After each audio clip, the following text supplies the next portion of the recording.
Ducati Diavel is a cruiser in the loosest possible sense. I get that your feet might be slightly forward, I get that your arms are hung up here, but don't be fooled. This ain't no high street cruiser, this bike is a badass.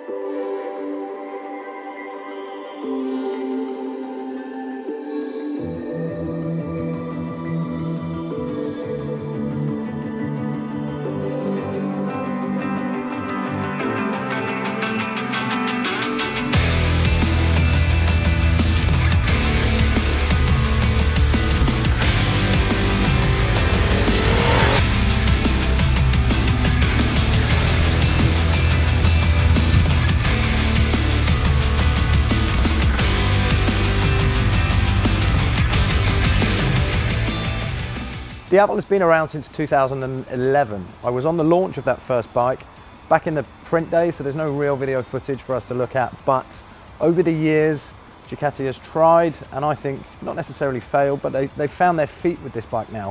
When they first launched it, I think, and I know from my notes from the press presentation, that they were looking to steal market share from America. That's what it was all about, going and chasing all of those cruiser fans and trying to mop some up for themselves. What they've actually done is focus more on the European market, and they've refined Diavel now. This is the perfect power cruiser for European sports bike fans. That might sound a little bit wishy-washy, but if you think back to that era for Ducati, 2009, 10, 11, they were trying to expand their market share everywhere. So at the same time as launching the original 160 horsepower Diavel, they also launched the original liquid-cooled Multistrada, expanding their horizons to more than just sports bike fans. But as is the way with Ducati, and they're kind of, the whole ethos of the company is one based around performance.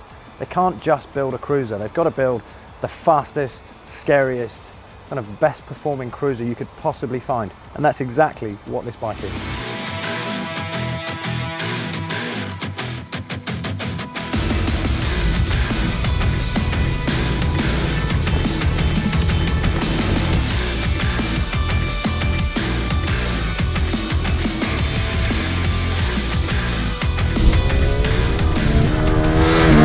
So there's about 80,000 of you that have bought a Diavel since 2011. So it's an established market. It's worth sticking with.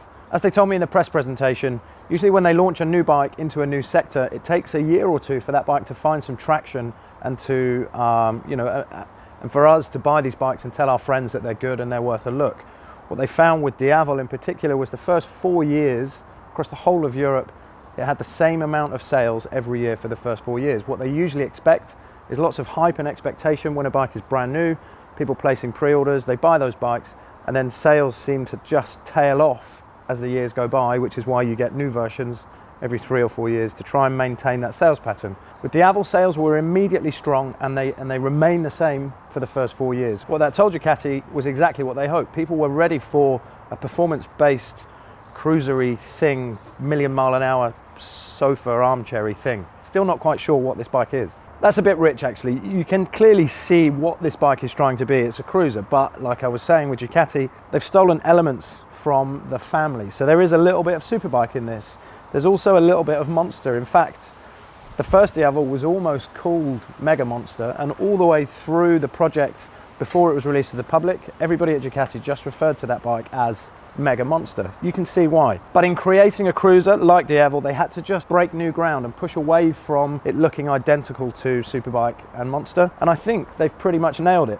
You can't not look at this part of this bike and immediately recognize it as a Diavel and immediately think about Ducati. So over the years, they've tried a carbon version, they've tried X Diavel with the even more extreme feet forward position and belt drive, and a couple of other different versions of the same theme. But I think after 8 years, Ducati know their place. On paper, this 1260S should deliver the best performance cruiser experience I've ever had.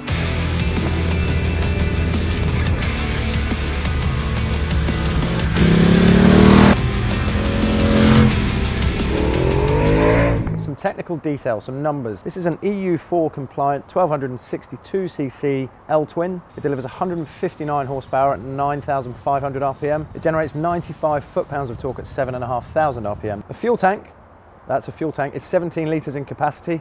The overall weight of the bike has been quoted as 233 kilograms wet, but with no fuel. So add your 17 litres of fuel to your 233 kilo bike and you've got a 250 kilogram bike. In big bike terms, that's quite light. This bit here is 760 millimeters from the ground. And these things, the round bits, they're 1600 millimeters apart.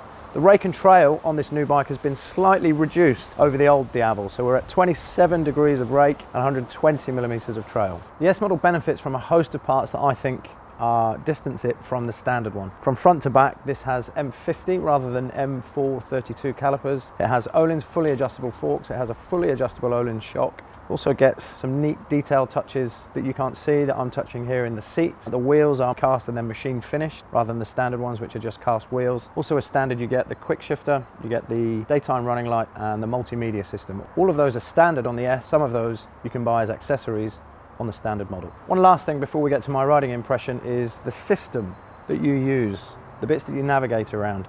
It's an 8-level traction control, a 6-axis IMU. It controls a host of rider aids. It also plays its part with things like self-cancelling indicators, cornering lights, and other cool stuff like that. 3 rider modes on this bike: Sport, Touring, and Urban.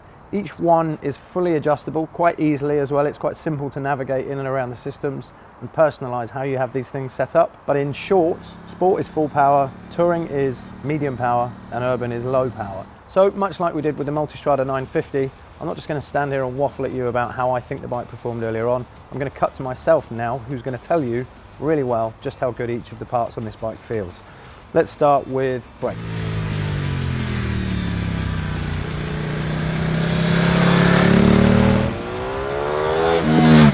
The other benefit that the S has is the M50 caliper. I mean, if you haven't seen me absolutely kind of fallen in love with the M432 on the 950 Multistrada launch that we did a couple of weeks ago, you can go and watch that video. But this is a step up in terms of performance, but still with amazing feel. And again, lots of work. It's a lot of mass that this bike needs to try and control on those brakes. It's 230 odd kilos dry, plus fuel. You know, it's a 250, 260 kilo bike.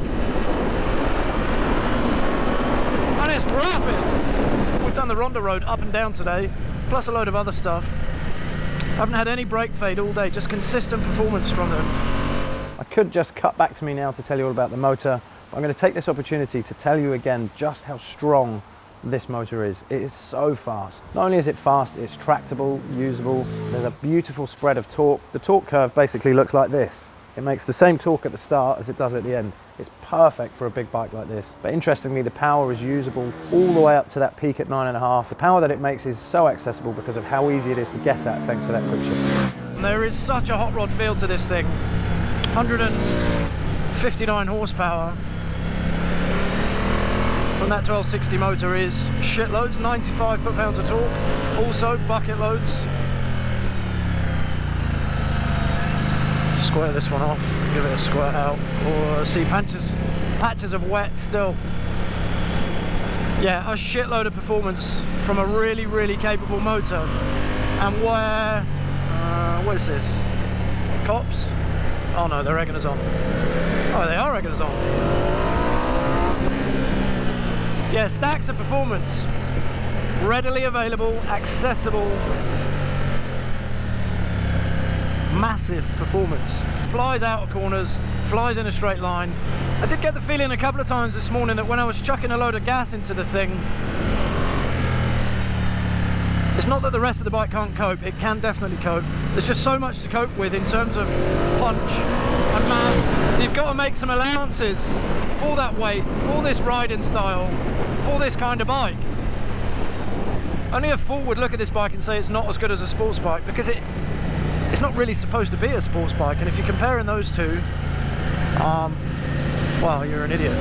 So as Rider Me was just saying there, that combination of a great big motor, and you know, as Ducati said, the motor is the king in this bike. But as I said, we're kind of doing this bike a little bit of a disservice if we just talk about the motor and how good it is in isolation. The fact that Ducati has been able to make a bike this big and this shape with these kind of ergonomics ride and handle how it does it's not quite witchcraft. Obviously, it's simple physics, but it's clever stuff. It's very, very clever stuff. Remember, I haven't ridden the standard version, so my entire impression is of the more expensive S version. While we're talking about those two versions of this bike, standard and S, we should talk about the colours. The standard version is only available in sandstone grey. The S version is available in sandstone grey and a colour code called Thrilling Black and Dark Stealth. The prices: the standard version costs £16,795. Remember, I haven't ridden that bike. All of my riding impression has come from this £19,785 S version. It's a huge chunk of change. It sounds like a lot of money because it is a lot of money. And I'm not really going to try and justify the amount by saying, but it is a lot of bike because, well, it is a lot of bike. I think the bit that matters and where Ducati are going to win with this is the PCP deals. They're the king of PCP. Remember when Scrambler came out in 2014? They were doing that bike for £90 a month. I'm no mathematician, neither am I a banker, thank God, but I reckon this is going to be around 200 quid a month. So don't just look at the big ticket price. Consider whether you can afford every month to starve your children for just £200 a month and put yourself on one of these. I reckon I could. I'm probably struggling to talk about this bike while I ride because it's such a different riding experience to pretty much everything else out there. You know, let's talk about it. Competition wise, there's almost nothing really. I guess at a push, a Harley FXDR, haven't ridden that yet, so I can't put the two side by side. Of course, the new Triumph Rocket 3 when it comes, but I just get the feeling there is nobody else that can make a bike that looks like this, feel like this does when you're riding it. Power cruiser? Is that the right word for it? I'm not sure. Would I ride Diavel? Well, obviously I would. I'd be more than happy to ride one of these. Unfortunately for Ducati, it was only about 3 weeks ago that I rode the Multistrada 950. Not only did I say that that was the best Multistrada that they've ever made, but also on reflection, I think it's probably the best Ducati I've ridden in the last 5 or 6 years. I know there'll be a fair few Lita sports bike owners watching this that don't really want to admit, but every time they go out on their bike, they probably have one too many moments. They're scaring themselves a little bit too much, or they're not making the most of all of that performance that's available to them. If they're man enough to trade their bike in, then they need to know that this bike is more than man enough to match their needs and requirements as performance bike fans. This bike is an absolute hot rod. I guess the biggest question is, are you man enough for a bike like this?